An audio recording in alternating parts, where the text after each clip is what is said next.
ಸರಣಿ ಅಪಘಾತದಿಂದ ಸ್ಥಳದಲ್ಲೇ 5 ಸಾವನ್ನಪ್ಪಿದ್ದಾರೆ. ಲಾರಿ ಮತ್ತು ಗೂಡ್ಸ್ಗಳ ನಡುವೆ ಸರಣಿ ಅಪಘಾತವಾಗಿದ್ದು ರಾಯಚೂರು ಜಿಲ್ಲೆ ಸಿಂಧನೂರಿನ ಕನ್ನಾರಿ ಕ್ರಾಸ್ ಬಳಿ ಒಂದು ಘಟನೆಯಾಗಿದೆ.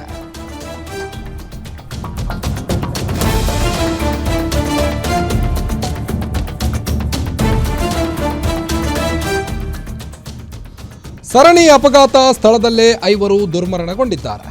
ಲಾರಿ ಮತ್ತು ಗೂಡ್ಸ್ಗಳ ನಡುವೆ ಸರಣಿ ಅಪಘಾತವಾಗಿದ್ದು ರಾಯಚೂರು ಜಿಲ್ಲೆ ಸಿಂಧನೂರಿನ ಕನ್ನಾರಿ ಕ್ರಾಸ್ ಬಳಿ ಒಂದು ಘಟನೆಯಾಗಿದೆ. ಲಾರಿ ಮತ್ತು ಕುರಿಯನ್ನ ಸಾಗಿಸುತ್ತಿದ್ದಂತ 2 ಗೂಡ್ಸ್ ವಾಹನಗಳ ನಡುವೆ ಡಿಕ್ಕಿಯಾಗಿದೆ. ಡಿಕ್ಕಿಯಾದ ರಭಸಕ್ಕೆ ಈಗ 5 ಸ್ಥಳದಲ್ಲೇ ಸಾವನ್ನಪ್ಪಿದ್ದಾರೆ. ವೇಗವಾಗಿ ಬಂದು ಗೂಡ್ಸ್ ವಾಹನಗಳಿಗೆ ಡಿಕ್ಕಿ ಹೊಡೆದಂತ ಲಾರಿ ಮೃತರ ಗುರುತು ಕೂಡ ಸಿಕ್ಕಿಲ್ಲ. ಅಷ್ಟರ ಮಟ್ಟಿಗೆ ಭೀಕರವಾದಂತ ಆಕ್ಸಿಡೆಂಟ್ ಆಗಿದೆ.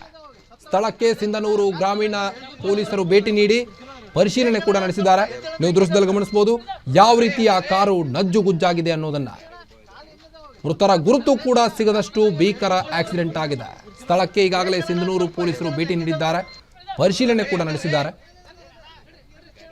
ಇನ್ನು ಸ್ಥಳೀಯರು ಕೂಡ ಭಯಭೀತಗೊಂಡಿದ್ದು ಗ್ರಾಮೀಣ ಪೊಲೀಸರು ಭೇಟಿ ನೀಡಿ ಪರಿಶೀಲನೆ ಕೂಡ ನಡೆಸಿದ್ದಾರೆ. ಸರಣಿ ಅಪಘಾತದಿಂದ ಈಗ ಸ್ಥಳದಲ್ಲೇ ಸ್ಪಾಟ್ ಡೆತ್ ಆಗಿದ್ದಾರೆ 5. ಲಾರಿ ಮತ್ತು ಗೂಡ್ಸ್ಗಳ ನಡುವೆ ಆದಂತಹ ಸರಣಿ ಅಪಘಾತವಿದು. ರಾಯಚೂರು ಜಿಲ್ಲೆ ಸಿಂಧನೂರಿನ ಕನ್ನಾರಿ ಕ್ರಾಸ್ ಬಳಿ ಆದಂತಹ ಘಟನೆ ಇದಾಗಿದೆ.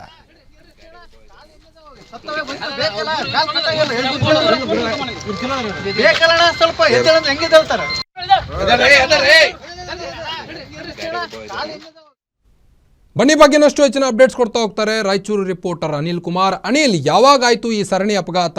ಇನ್ನು ಆ ಸದ್ಯದ ಪರಿಸ್ಥಿತಿ ಹೇಗಿದೆ ಅಲ್ಲಿ ಅಂತ?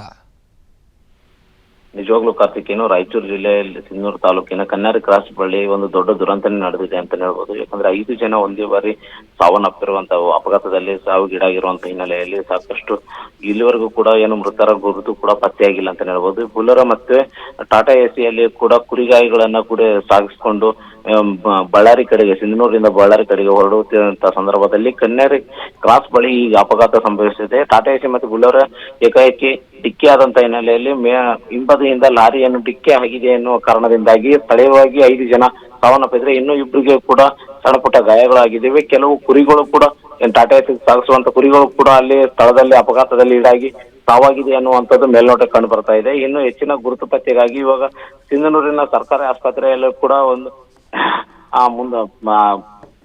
ಪೋಸ್ಟ್ ಮಾರ್ಟಮ್ಗೆ ಮುಂದಾಗಿದ್ದಾರೆ ಅಂತ ಹೇಳ್ಬೋದು ಕಾರ್ತಿಕ್. ಓಕೆ, ಥ್ಯಾಂಕ್ ಯು ತಮ್ಮೆಲ್ಲ ಮಾಹಿತಿಗಾಗಿ ಅನಿಲ್ ಕುಮಾರ್.